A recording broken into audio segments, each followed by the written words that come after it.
I'm still playing catch up with Greg Pak's Age of Rebellion series, and today we're talking about the Boba Fett issue. It's unclear when this story takes place, but I don't really think it matters. A bounty hunter named Zingo is harassing the citizens of Karajam, a planet in the Outer Rim, until Boba Fett saves the day on a mechanical horse. Except, he doesn't save the day, he just rides on by to deliver the bounty he already captured. Then he picks up the bounty on Zingo, who the Empire has listed as a rebel collaborator. So Fett chases Zingo through the desert, and by the way, I guess Karajam is like our billionth desert planet in Star Wars. He gives Zingo's dying partner some of his water to ease his pain, and then arrives at a settlement where his quarry has set up the people there as human shields.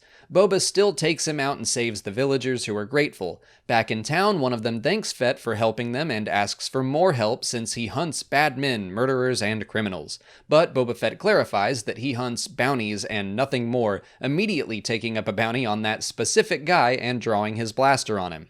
This was a pretty fun Western story. It sets up Boba as an anti-hero, hunting down troublemakers, saving people who can't save themselves. But Pak makes it clear that this is not who he is. He's out to be the best, or make money, or something. His motivations are still unclear, which I think is fine. I just like the idea that he is worshipped by people, even though he'd turn on them in an instant. I mean, I've always loved Fett too, but he wouldn't give me a second thought unless there were a price on my head, and then he'd shoot me.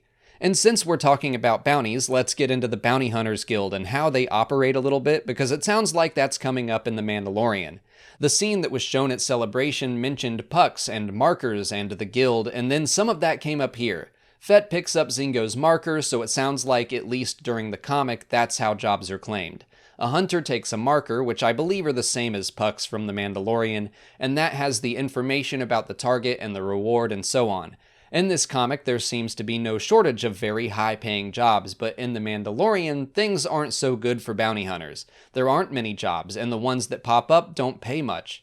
The Aftermath books talk about how the New Republic will be cracking down on the profession, so I expect that's what's going on here. The thing that got Zingo in hot water is that he took someone else's job. The Empire didn't pay him for his last bounty, and then the Guild was going to file an appeal for him, but it was taking too long, so I guess there's more paperwork involved in the Guild than I imagined.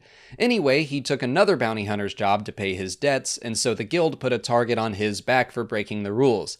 He warns Fett that eventually he'll break the rules too, and the Guild will come after him, but it doesn't sound like that ever happened. However, I wouldn't be surprised if these rules come into play in The Mandalorian. The last thing I want to do is compare Boba to Jango Fett. Jango's Age of Republic comic was really cool, going into how concerned he was with leaving a legacy. So, does his son live up? I think yes and no.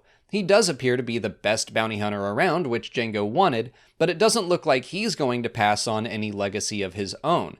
I wish we got to learn a little more about his motivations, or maybe his motivation is that his father just wanted him to be the best, and that's literally all he cares about.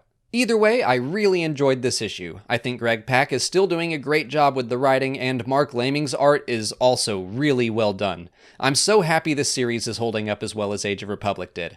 But what did you guys think of the Boba Fett issue? Let me know in the comments. If you haven't already, please like this video, subscribe to the channel, follow us on Twitter, Instagram, and Facebook, and consider checking out our Patreon page. As always, thanks for watching, and may the Force be with you.